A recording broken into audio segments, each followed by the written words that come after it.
ஹிந்தியில் சிந்தூர் என்றால் தமிழில் குங்குமம் என்று அர்த்தம்.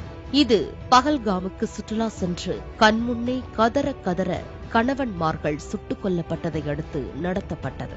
எந்த தாக்குதலால் இந்திய பெண்கள் குங்குமத்தை பறிகொடுத்தார்களோ அதே தாக்குதலுக்கு பதிலடியாக குங்குமத்தை பறித்த பயங்கரவாதிகளை தேடி தேடி வேட்டையாடிய ஆபரேஷனுக்குத்தான் சிந்தூர் படை என பெயரிட்டுள்ளது.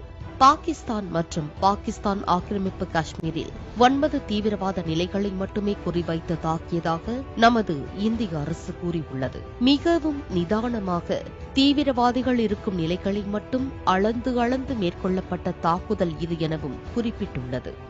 9 இடங்களில் தாக்குதல் நடத்தியும் ஒரு இடங்களில் கூட பாகிஸ்தான் ராணுவத்தின் மீது தாக்குதல் நடத்தப்படவில்லை எனவும் விளக்கம் அளித்துள்ளது. இந்த தாக்குதலுக்கு அடுத்து நீதி கொடுத்துவிட்டோம் என இந்திய ராணுவம் எக்ஸ் தளத்தில் பதிவிட்டுள்ளது. இந்தியா எனது தாய் நாடு, இந்திய சகோதரிகளின் பாதுகாப்புக்கு நான் பொறுப்பு என முப்படை உறுதிமொழி ஏற்றதற்கு ஏற்ப இந்த தாக்குதல் நடத்தப்பட்டுள்ளதாக கூறியுள்ளது. இந்த தாக்குதலை பிரதமர் மோடி விடிய விடிய கண்காணி